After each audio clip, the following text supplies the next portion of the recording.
가끔 그런 생각하지 않아요? 블랙홀에 빠지면 무슨 느낌일까? 블랙홀은 어떻게 생겨나게 됐을까? 그럼 가장 큰 블랙홀은 뭘까? 이렇게 생각을 하게 되죠. 블랙홀은 모든 것을 빨아들인다. 블랙홀은 강하다 정도로만 알고 계신 분들이 많을 거예요. 그럼 우선 블랙홀에 대해서 간단히 알아보겠습니다. 블랙홀, 그대로 해석하면 검은 구멍입니다. 중력이 아주 강해서 물질은 물론 빛조차 빠져나갈 수 없는 천체를 뜻하죠. 천체는 뭘까요? 우주에 있는 암석, 기체, 먼지 등 여러 물질이 중력에 묶여있는 상태로 존재하는 것들입니다. 블랙홀은 우리가 눈으로 쉽게 볼 수 없지만 지금 이 순간에도 별을 산산조각 내면서 천체에 큰 영향을 미치고 있는 존재이죠. 그럼 가장 큰 블랙홀은 무엇일까요? 지금까지 발견된 가장 큰 블랙홀은 지구에서 약 58억 광년 떨어진 곳 피닉스 A 안에 있습니다. 우리나라 말로 하면 봉황자리, 그 남쪽에 은하들이 모여있는 은하단, 그 중심에 있습니다. 이 블랙홀의 이름은 무엇이냐고요? 안타깝게도 아직까지 명명되진 않았다고 합니다. 이 블랙홀의 질량과 크기를 추정해 봤을 때 블랙홀의 질량은 태양보다 1000억 배 큽니다. 우리가 알고 있는 큰 은하들보다 훨씬 더 크다는 거죠. 블랙홀의 사건 지평선은 5,900억 킬로미터입니다. 태양과 명왕성 사이 거리의 약 100배라는 것이죠. 여기서 사건의 지평선이 뭐지? 하고 궁금해 하실 거예요. 노래 제목에도 있죠. 유나의 사건의 지평선. 블랙홀 세계에서 일어나는 어떠한 현상이나 사건도 바깥으로 전해줄 수 없다고 해서 빛이 빠져나올 수 없는 블랙홀의 경계면을 사건의 지평선이라고 부릅니다. 블랙홀 전체 둘레를 가로지르는 길을 우리가 빛의 속도로 여행한다고 하면 71일 정도, 약 2달 반이 걸린다는 겁니다. 게다가 블랙홀은 지금 이 순간에도 방대한 양의 물질을 빨아들이면서 점점 크기와 질량이 커지고 있습니다. 1년에 태양 60개 정도의 질량이 증가한다고 하는데요. 이게 전체 은하수 질량의 약 10%라고 합니다. 그럼 언젠가 블랙홀이 이 우주 전체를 삼켜버리지 않을까요? 미리 말씀드리자면 그것은 네, 오해입니다. 블랙홀은 우주를 다 빨아들일 수 없습니다. 예를 들어 보겠습니다.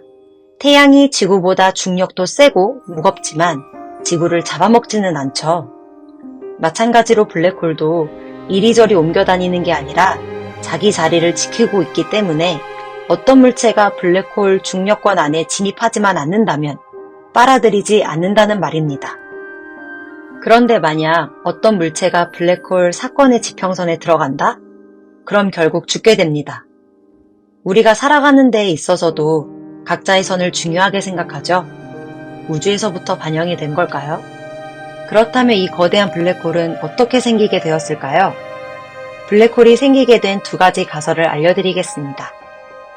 빅뱅 이전이나 형성 중, 그러니까 별들이 많아지기 전에 이미 우주는 별을 형성하는 물질을 많이 가지고 있었는데 이것들이 서로 뭉쳐지고 중력으로 파괴되면서 초거대 블랙홀이 만들어졌다는 것입니다. 빅뱅 이후 처음 형성된 별들은 오늘날 형성되는 별들보다 훨씬 더 거대했을 것이고 별이 크면 클수록 강한 열과 빛을 내뿜고 그만큼 수명도 짧아집니다.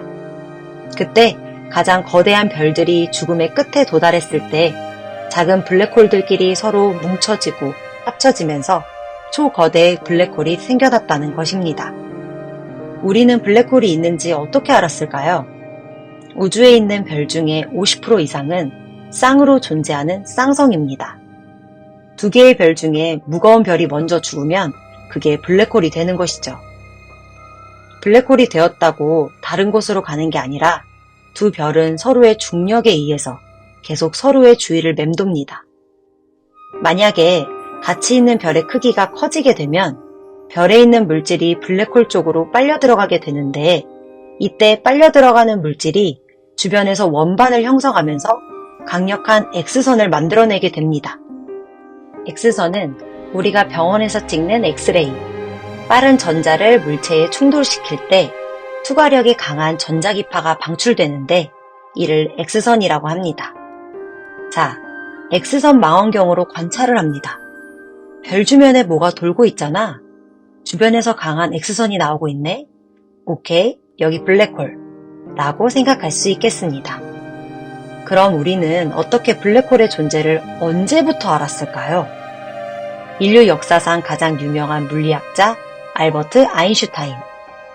아인슈타인의 상대성 이론으로 블랙홀의 존재를 확인할 수 있었는데요. 아, 상대성 이론. 벌써부터 어렵지 않나요? 상대성 이론에 대해 빠르게 쉽고 간단하게 설명드리겠습니다. 영화 인터스텔라를 보면 더 쉽게 이해를 할 수 있을 텐데요. 중력이 강한 블랙홀 근처 행성인 밀러의 1시간은 지구에서는 7년으로 해석했습니다. 지구의 시간과 우주의 시간은 다르다고 표현한 것이죠. 왜 그럴까요? 시공간이 통합되어 관측하는 사람의 운동에 따라서 시간의 흐름과 공간적 측정이 달라질 수 있다는 것이죠. 여기 블랙홀 사진을 보시면 블랙홀 부근에서 빛이 휘어지는 것처럼 보이는데 이건 중력이 너무 강해서 그 주변까지 시공간을 휘게 만든 것이라고 합니다. 빛은 똑바로 가는데 시공간이 휘어져 있어서 마치 빛이 휘어진 것처럼 보인다, 이런 뜻입니다. 블랙홀의 정체를 몰랐던 과거와는 달리 이제는 새로운 관측 장비와 기계들이 열심히 일하고 있는데요. 발견되지 않은 블랙홀들의 정체를 하나하나 알려주길 기대하겠습니다. 다음 영상은 더욱더 풍부한 영상으로 찾아뵙겠습니다.